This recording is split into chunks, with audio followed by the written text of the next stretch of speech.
नमस्कार, मेरा नाम रितेश है। इस वक्त आप सुदर्शन बिहार देख रहे हैं। तो क्या साफ है कि चिराग अब नीतीश की जगह लेने वाले हैं? और ऐसा क्यों कहा जा रहा है? हम तो डूबेंगे सनम, तुम्हें भी ले डूबेंगे, कि बिहार में चिराग कुछ ही समय के बाद एक बड़ा खेल करने वाले हैं। और ऐसा क्यों कहा जा रहा है कि बीजेपी ने नीतीश कुमार को बिहार की सियासत से आउट करने के लिए, यानी कि रफा दफा करने की पूरी प्लानिंग कर ली है और उन्हें मुख्य किरदार के लिए चिराग पासवान को चुना है। अब इन खबरों का आधार क्या है और ये बातें क्यों कही जा रही है? कल तक जो बातें बंद कमरों तक सीमित थी और अब खुलेआम जो है कही जा रही है, ये बातें क्यों कही जा रही है? आखिर खबरें देखिए, खबरों की सुर्खियां देखिए, और यह बातें सीमित नहीं है। देख लीजिए अखबारों के किस किस तरह की खबरें छप रही हैं, जहां चिराग को नीतीश का विकल्प भी बताया जा रहा है और यूं कहा जा रहा है कि अब बीजेपी ने खुद नीतीश कुमार को रिप्लेसमेंट तैयार कर लिया है, जिसके बाद बवाल और ज्यादा बढ़ चुका है। मैं आपको बता दूं कि याद कीजिए, वैसे तो बिहार चुनाव से ठीक पहले खेला होगा, यह भी साफ हो चुका है। और वो जब अमित शाह ने सीएम के चेहरे पर तौर पर नीतीश कुमार का नाम ऐलान नहीं किया था, नेतृत्व में लड़ेंगे, लेकिन बाद में सीएम बनेंगे या नहीं बनेंगे, एनडीए के सहयोगी दल यानी कि मोदी जी के सहयोगी दल, उनके बीच में विधानसभा सीटों का बंटवारा अभी उतना आसान दिखाई नहीं दे रहा है। मैं आपको बता दूं कि जितना सतह पर नजर आ रहा है, एलजेपी के अध्यक्ष केंद्रीय मंत्री मोदी जी के हनुमान चिराग पासवान मन मुताबिक सीटें न मिलने पर दो दो हाथ करने का ऐलान कर चुके हैं, संकेत दे चुके हैं। दूसरी तरफ राष्ट्रीय लोक मोर्चा के अध्यक्ष उपेंद्र कुशवाहा पहले की तरह एनडीए के संबंधों को लेकर दिखलाई दे रहे हैं, पत्ते नहीं खोल रहे हैं। अगर सीटों के बंटवारे का फॉर्मूला 2020 के आधार पर होता है तो पहले बीजेपी और जदयू के बीच में सीटों का बंटवारा होगा, और अगर सब कुछ ठीक रहा तो जदयू अपने हिस्से में से हिंदुस्तानी अवाम मोर्चा को सीटें देगी।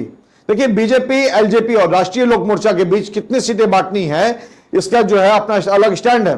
अब जदयू यानी कि नीतीश की बड़ा जो फॉर्मूला है, बीजेपी की गणित को गड़बड़ा रहा है। वो पिछले बार जदयू की तुलना में 5 कम सीटें मिली थी, लोजपा को सीटें देनी होगी और संख्या और भी जो है कम होने वाली है। दूसरी तरफ अमित शाह और मोदी की जोड़ी एक बार फिर से बिहार के कोशिश करने वाली कि अपने पार्टी के चेहरे पर सीएम बनाया जाए, और लगभग ये तय भी माना जा रहा है कि कोशिशें यही है, लेकिन जदयू तैयार नहीं होगी।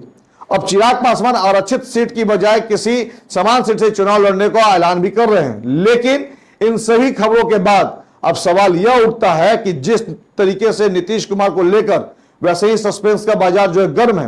नीतीश कुमार को खुद भारतीय जनता पार्टी सीएम बनाने से कतरा रही है। ठीक उसी वक्त चिराग पासवान जो है चुनाव लड़ने का दावा ठोक देते हैं कि भाई मैं चुनाव लड़ूंगा, ऐलान कर देते हैं, जो कहीं ना कहीं बहुत सारे सवाल जो है पैदा कर रहा है। क्योंकि विपक्ष को तो पहले से ही साफ करना था कि अब नीतीश कुमार का राजनीतिक भविष्य जो है खत्म हो चुका है और बीजेपी किसी भी कीमत पर चेहरे का ऐलान करेगी नहीं, और अब बिहार की सत्ता में परिवर्तन तो होगा और खुद बीजेपी उसका संकेत दे रही है और सीएम जो है चुने जाएंगे। अब सबसे हैरान कर देने वाली बात वाकया तब आता है जब चिराग पासवान ने दावा ठोक दिया कि वो खुद चुनाव लड़ेंगे, यानी कहीं ना कहीं नीतीश कुमार के भविष्य पर इससे आप कह सकते हैं कि सवाल खड़े कर दिए हैं। आखिरकार ये खबर कहती क्या है? खबर ये कहती है कि बिहार में चुनाव लड़ने ये चिराग पासवान कि वो राजनीति में बड़े राजनीतिक दल को एकजुट करने वाले चेहरा बनना चाहते हैं। पर्दे के पीछे की खबर यह है कि दरअसल इसका आधार जो है क्या होने वाला वो भी मैं आपको समझाता हूं। देखिए, पिछले लोकसभा के चुनाव में चिराग पासवान की पार्टी को करीबन 6.5% वोट मिले थे और 5 सीटें भी जीती थी। लोकसभा की सीटें थी, लोकसभा में नीतीश कुमार को जो जदयू है उसके पास काफी जो है वो पीछे थे, लेकिन जदयू को लोकसभा के चुनाव में करीब 18.5% वोट पड़े थे और चिराग का जो समान सीट से चुनाव लड़ने का संकेत बताता है कि वो बिहार की राजनीति में अगले नीतीश कुमार बनना चाहते हैं। नीतीश कुमार ने 2 दशक तक बिहार की राजनीति में बिना स्पष्ट, मैं आपको बता दूं कि बहुमत के, यानी उनके पास बहुमत नहीं था, लेकिन फिर भी शासन किया और 20% से ज्यादा वोट हासिल किए। और 2005 का दौर जो है, याद कीजिए, इसे एलजेपी ने यानी कि रामविलास पासवान के दौर में 2005 में शानदार प्रदर्शन भी किया था, तब 29 सीटों में जीत हासिल हुई थी। अब राजनीतिक स्टाइल भी अपना रहे चिराग पासवान जो रामविलास पासवान अपनाते थे। अब चिराग पासवान खुद को नीतीश कुमार के विकल्प पर दिखला रहे हैं और नीतीश के साथ भी यह तो हो रहा है कि जिस तरह से खेला हो रहा है यह कोई छोटी बात नहीं है। मैं आपको बता दूं कि बीजेपी है नीतीश कुमार को साइड कर रही है, यह भी चिराग पासवान के सहायता पे। अब ना तो जदयू को, पार्टी को अच्छी खासी सीट देने की तैयारी हो रही है और बीजेपी की तरफ से, क्योंकि बीजेपी जो है जदयू को कम सीटें देंगी। यह भी माना जा रहा है कि मुख्यमंत्री के तौर पर नीतीश कुमार का नाम नहीं होने वाला है। यह भी माना जा रहा है कि अब ऐसे में आप खुद को भी समझ लीजिए कि देखिए, बीजेपी ने यह साफ कर दिया है कि यदि नीतीश कुमार का कोई रिप्लेसमेंट है तो वो चिराग पासवान है। और इतना ही नहीं, बीजेपी चिराग को राजनीतिक मैदान में भी उतार रही है। ये जो बातें हो रही है राजनीतिक गलियारों में, इतना जो है बातें तूल पकड़ रही है, हर तरफ नीतीश के रिप्लेसमेंट की बातें हो रही हैं, चिराग के मुख्यमंत्री के बनने की बातें हो रही हैं। मैं आपको बता दूं कि नीतीश कुमार का क्या राजनीतिक द एंड हो जाएगा।